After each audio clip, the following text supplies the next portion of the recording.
Hey guys, it's Jackie. I watched episode 4 of HBO's The Last of Us, and really, I don't have really hardly any complaints or anything, that I felt was, misguided, other than, well, it was kind of short.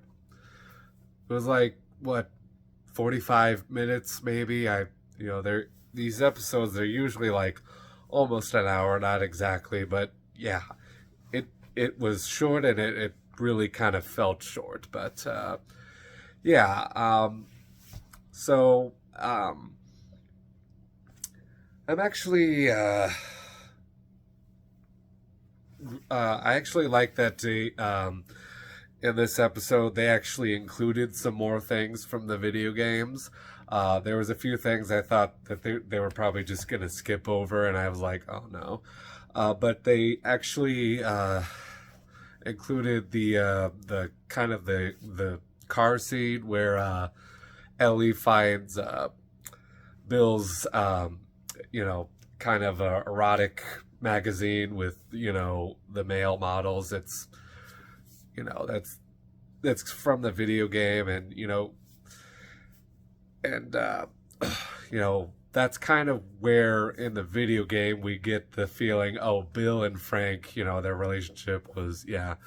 And if you watch the third episode, you probably did. But anyway, I don't want to like spoil anything for like the episodes, but if you did see it, you would know that there was a huge deviation, and basically that was Bill actually, I guess, and Frank, they kind of grow old a little bit, and then they actually die together in the first in the show, the third episode. And in the video game, Bill is still alive, but Frank, you know, if you play that, you know what happens there. But yeah, that was kind of a huge deviation there. But I thought, it was still a good way to, it was kind of it had good storytelling to it, and I guess, even though it's a huge deviation, it still was handled pretty well, and I think the performances were great. And so anyway, back with this, fourth episode. So it's like, yeah, Ellie finds Bill's, porno magazine or whatever, and Joel kind of sort of becoming more of a father figure, is a little uncomfortable. Like, she obviously shouldn't be seeing that. She's 14 years old, and it's kind of, whoa, okay. And they also have that moment where she has like a cassette tape with like real old music, like oldies music, kind of. I thought that they kind of just would have morphed that, because at the end of the third episode, she kind of just, puts a cassette tape, which is, again, old songs from back in the 50s or whatever, the 60s, who knows what era they came from. But they kind of just, I thought they were going to forego this sequence where she finds the magazine and then has the cassette tape and is like, says like to Joel, like, oh, does this, make you feel nostalgic? And he says like, oh, that was before my time, but that is a winner though. So that scene is like basically taken directly from the video game. They do have some new things kind of in between all these to, again, kind of establish itself a little bit more as a show, and still not relying too much on the video games, and kind of trying to subvert expectations.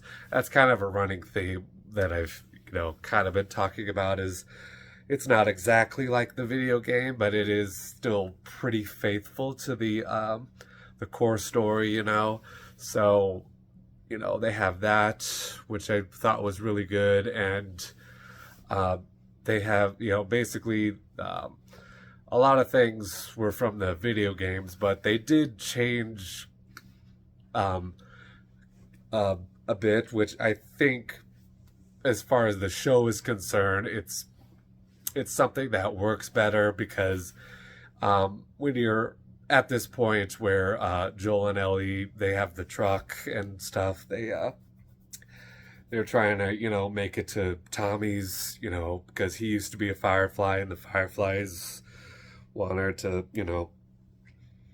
obviously she's immune and there might be a way to create a cure for the cordyceps virus. That's really kind of the main thing that we're kind of focusing on, is like, could there be a vaccine or a cure so that people don't get sick and infected and whatnot.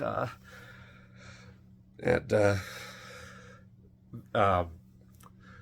whenever they stop in this town, it's now I didn't really pay too much attention with which towns they stop in. Like the video games, I kind of just it was a video game. I kind of just played it, but I still liked the story a bit. But there's some things I probably didn't remember exactly. But whenever they stop in this town, they're ambushed by what's called hunters in the game. They come across as more of a militia group, especially in the show here, and instead of just being regular, like NPCs from the video game, they're like actual characters, and there's like a bit of a development that's coming around. And I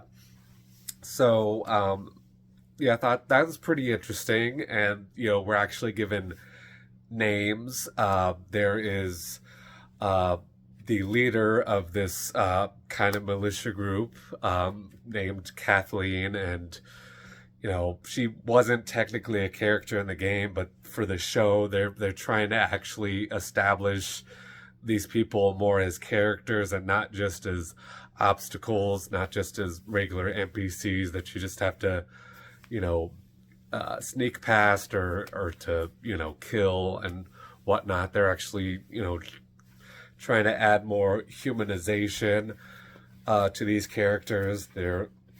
So I kind of like that. And there's, obviously, like I said, it was really short, and they do kind of set up, sort of what the 5th episode's going to be and kind of what's going to happen with that. I don't usually watch the sneak peeks because they sometimes spoil a lot of stuff, what's going to happen, and I kind of just want to go to episodes that are just fresh eyes. I don't have any idea what they're going to do. I'm just making my own speculations. That's what I prefer. So and I didn't really look at too much social media stuff because a lot of those can also contain spoilers, and and I usually try to avoid spoilers myself, for whenever I'm doing these review videos. But anyway, it's, it definitely, it has like some things that I'm like, that I thought were kind of, made me question some of the decisions by Joel and Ellie, and primarily Joel towards the end.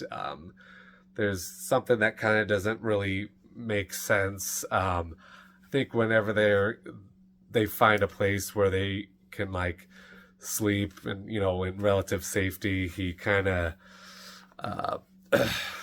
he has like the glass shards, and he kind of is sprinkling them around kind of like a border, and it's like, what? He's like, well, I don't want them sneaking up on us, when we're sleeping. And it's like, because I guess the logic was, they would step on the glass and that would obviously cause noise or something like that. I don't know. It sounded like he was making a lot more noise spilling all the glass shards out there. And I was like, what? That's kind of dumb. So that's, that is at least one thing I'm like, that's kind of, I have a bit of a problem with. But they do a good job with trying to establish Joel and Ellie, and kind of, he's kind of warming up to her a lot more. They even bring up the joke book, which is from the game, where it's just these really so terribly bad jokes that it's sometimes you can't help but kind of laugh at how bad they are. And he kind of ends up chuckling a little bit when he's kind of going to sleep, and you know it's kind of showing, okay, he's actually starting to kind of um warm up to her, kind of care about her, and kind of like her, as because she's kind of got that charm, she's got that quirkiness.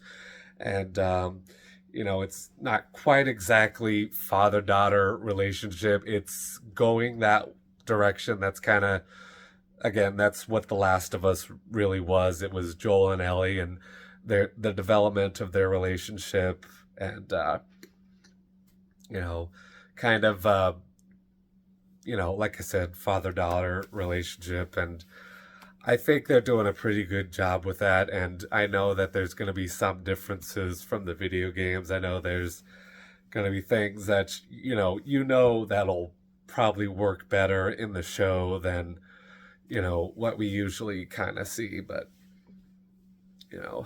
it's I think it was a pretty good episode. It was still pretty short, and I think I could have done maybe just a little bit more, but overall it would at least okay. And we'll see what happens with episode 5 on Friday, since Sunday is the Super Bowl. So there's a schedule change there, so we'll have to see what happens then. So anyway, thank you for watching. If you have any thoughts on the episode, if you've seen it, please leave them in the comments below, and I shall catch you guys later.